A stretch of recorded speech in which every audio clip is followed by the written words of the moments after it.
বাইরে মেঘলা আকাশ, খুব সুন্দর ওয়েদার, কিন্তু আচার বানানোর ওয়েদার একদমই না। তো পাঁচফোড়ন, জিরে, ধনে, মৌরি, শুকনো লঙ্কা ভেজে নিয়েছি একদম খালি তাওয়ায়।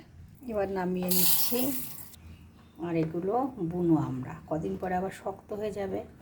এটা একদম মোক্ষম সময়।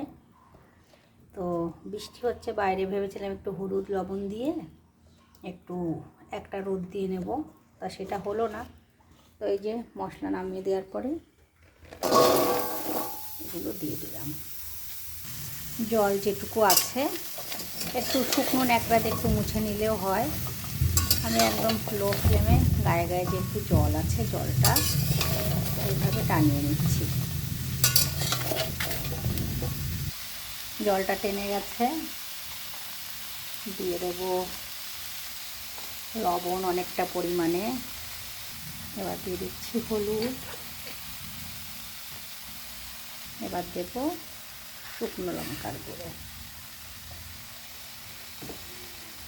আমি একটু রসুন কুচিও দিলাম, এটা অপশনাল, আপনারা নাই দিতে পারেন।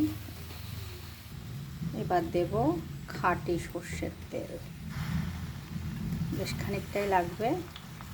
একটু নাড়িয়ে চাড়িয়ে দেখি, 500 মতন তো দিয়ে দিয়েছি, 500-600 লাগবেই। আরও একটু পরিমাণ দেব।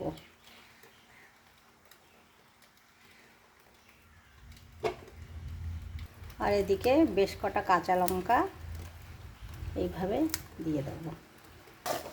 একটু নাড়িয়ে চাড়িয়ে নিই। আর এদিকে এই মশলাটা মিক্সিতে গুঁড়ো করে নেব।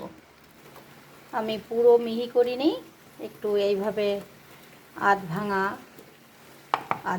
কি আধ ভাঙার বেশি হয়ে গেছে, যাই হোক 70% করে রেখে দিয়েছি।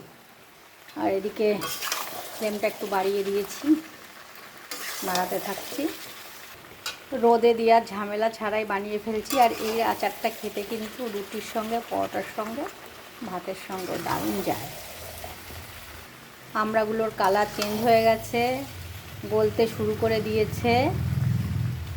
আর একটু হবে, এই যে গলে গেছে, প্রায় অনেকটাই গলে গেছে, হয়ে গেছে প্রায়। আর এই সময় আমি দিয়ে দিচ্ছি যে মশলাটা করেছিলাম, এই মশলাটা একটু নাড়িয়ে নিচ্ছি উল্টে পাল্টে।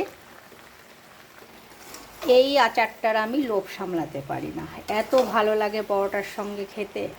আর সঙ্গে একটু কাঁচা পেঁয়াজ আর কাঁচা লঙ্কা নিয়ে নিলে, আর এই আচারটা নিয়ে নিলে সঙ্গে, জাস্ট জমে যায়। তো টাটা, ঠান্ডা হয়ে গেলে বয়মে ভরে নেব।